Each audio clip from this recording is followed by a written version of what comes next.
This is BofC Live, the video and podcast series of Business of Cannabis. Find out all that we do at businessofcannabis.com.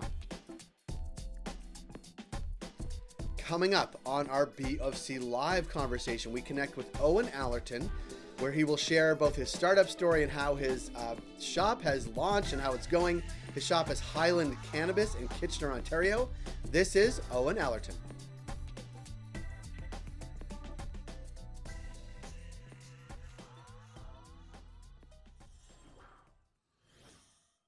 Owen Allerton, we are in the store. Hey, That's Jay, awesome. How are you? Fantastic. Living the dream. Well, it sounds like you're living the dream. Looks like you're living the dream because you look like you are surrounded by lots of weed at Highland Cannabis. Before we get to everything behind you and next to you and all that jazz, give me a little bit about you and how you got to open a store in Kitchener. Sure. So it's funny. My wife and I opened the store, and we're probably, very unconventional for the industry. I was 20 years in wireless. Started off in Rogers Wireless, opening a chain of dealer stores with a friend of mine. Exited that and ended up at BlackBerry for 13 years. So very much was in that kind of corporate world where, the stigma was alive and well. Like if you did have cannabis, you didn't talk about it.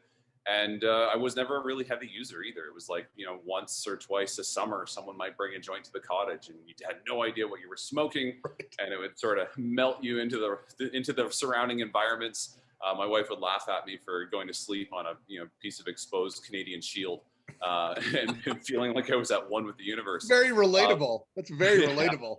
Yeah. So my wife, her background was banking. She started as a teller, worked her way up to running branches, and then ran nightclubs for 10 years. So the part of BlackBerry was wound down. I ended up at a cannabis tech startup for a little while, which was sort of my crash course of the industry. That's where we met. Yeah. Yeah, exactly. And then in the process, sort of realized that, got to know the lay of the land and realized retail was where, all the opportunities seem to be. I mean, all the money in this industry starts with retail. And we went to a COVA seminar actually, and they were talking about, how to set up your own dispensary. And we were there recruiting dispensary owners, and it sort of started getting those gears turning. And that was December. And then sure enough, January, the Ontario government opened up licensing and went open license. So that was sort of the kicker of like, hey, you know what, let's just do this.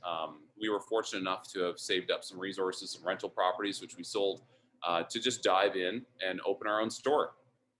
So we opened Highland Cannabis on Highland Road in Kitchener. So well played. Yeah, the place is the name is the place. We looked at different franchising options and things like that, but our feeling was the whole industry was so new that, it really wasn't worth paying anyone a pound of flesh in perpetuity when, every brand is new at this point. And instead we hired consultants to help us navigate, and we did all the marketing and branding stuff ourselves and worked with a team of contractors and interior designers that we had used in the back doing rentals and things to build out our store. So a lot of crazy trial and error. It took us about a year start to finish to actually get the store built out and obtain the license.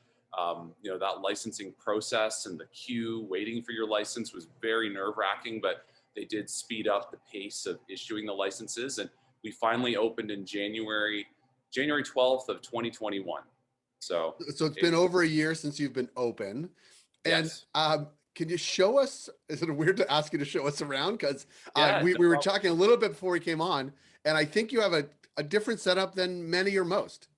Yeah, most stores seem to follow this sort of formula of, having some manicured displays out front with 10 cards and, different things all looking pretty. And I found that personally sort of like, what's the point? I found it intimidating. And, everyone's afraid to admit that they don't get much from that. But frankly, if I'm being honest, like I walk around, look at these displays, it's like, what am I getting from this? I don't know.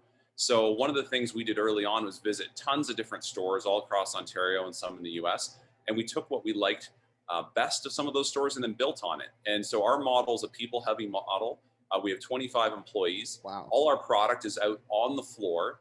And we try to maintain about a 1-to-1 ratio of customers to bud tenders. And they will walk around, they've got a set of keys, and they open cabinets. And the product the customer is purchasing is the product in the cabinet. So we'll start the tour. Here's our fridges. We've got a lot of fridges, and they started off with beverages, but then it sort of, all the concentrates made their way into the fridge as well. So we've got pretty much every concentrate SKU that exists. We've got every beverage SKU that exists. Just recently, we actually yanked out our live menus, and now we've got to put tea cabinets in instead. We've got over here, these are all the big tables on the floor. This is the bulk pre-rolls, chocolates in there as well, all the 1.5 gram pre-rolls, an accessories cabinet, and the 1 gram pre-rolls sort of crept their way out and added to that. Right. They just keep expanding. Right. There's lots more SKUs now. There's more SKUs now than when you open, for sure. Absolutely. I mean, some of these categories didn't even exist. Like concentrate SKUs, there was maybe 4 or 5. It was like blend, craft, shatter, and some original stash hash. And now we've got 120 concentrate SKUs. Jeez. It's wild. Yeah. There's our gummies table. So, pretty much every gummy, or at least every tasty gummy on the market. Yep. There's the 7 gram or the quarter cabinet. We've got our other flower cabinets. All the other big wall cabinets, the black ones there, are full of flower. So we have a bulk cabinet over there. Here's the CBD table. So a lot of the tinctures, lotions, CBD dominant flower here. Yep.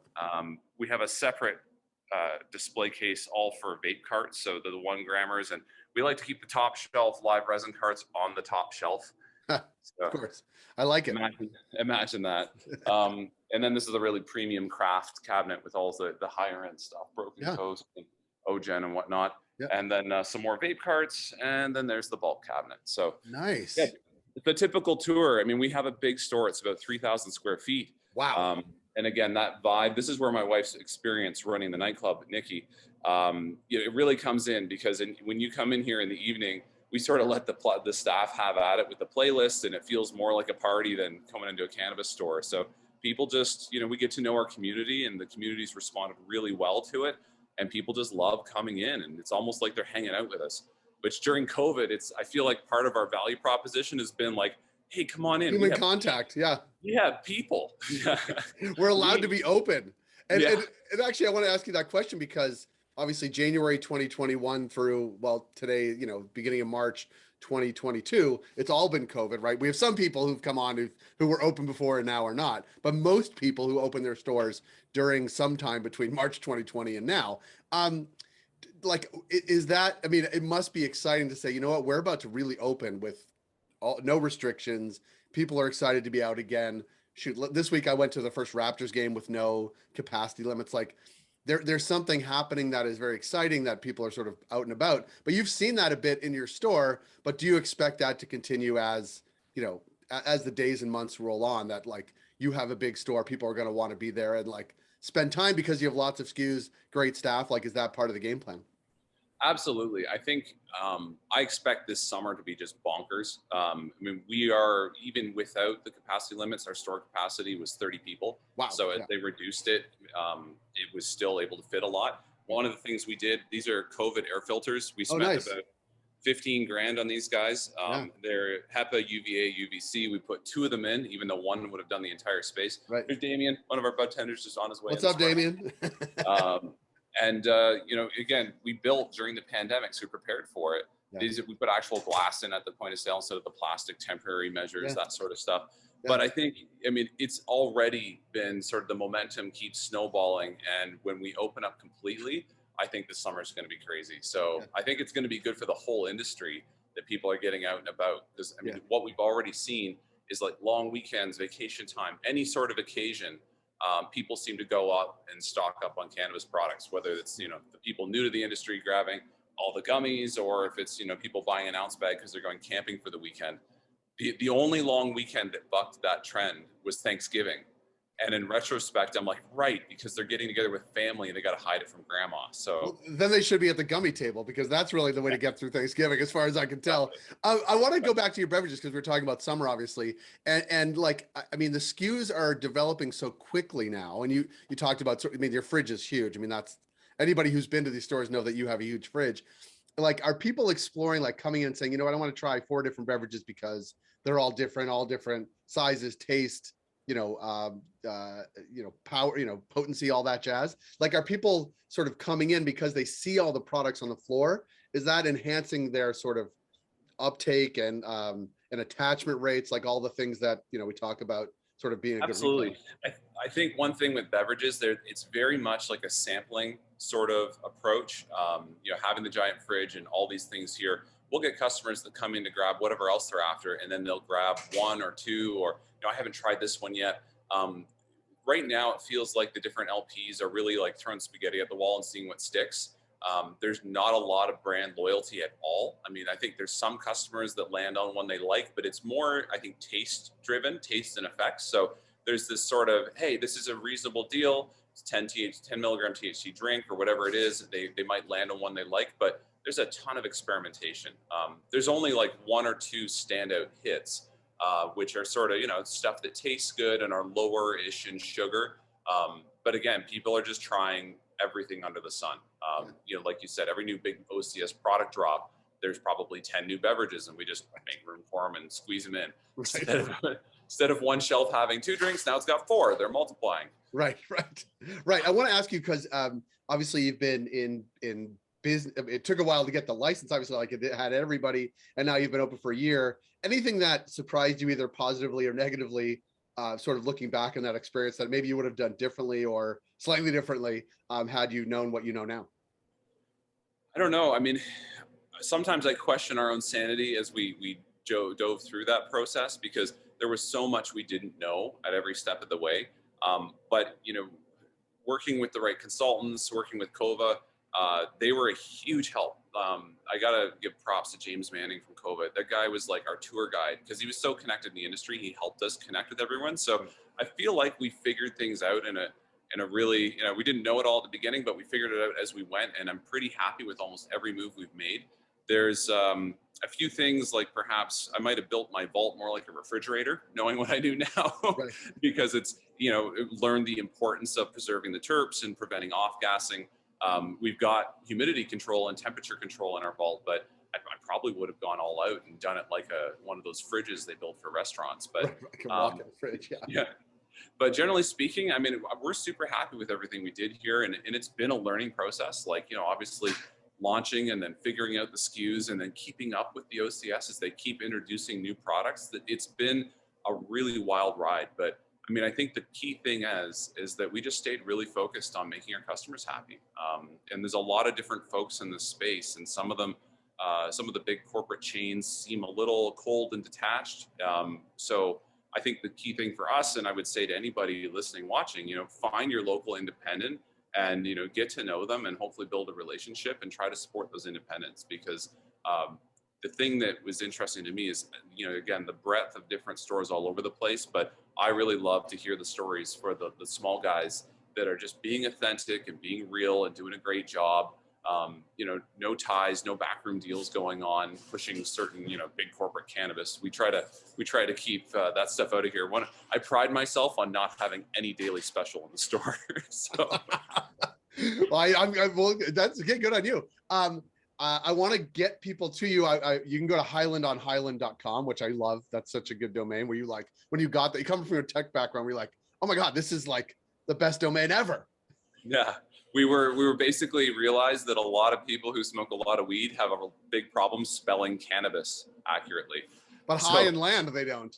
Yeah. Highland on Highland, they got that. And it was funny for a while when our search engine, our SEO results, it shows the top search terms that landed on us.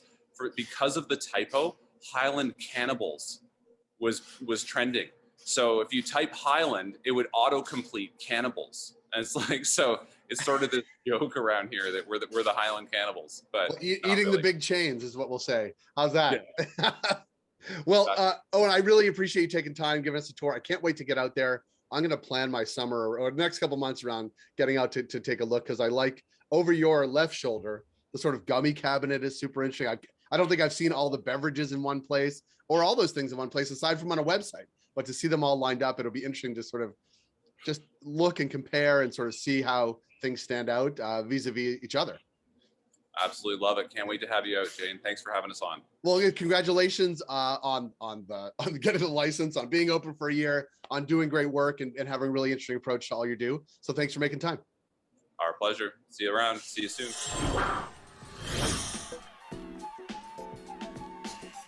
That was BofC Live. If you like this program, please subscribe to our YouTube channel. You can also find us wherever you find your podcasts.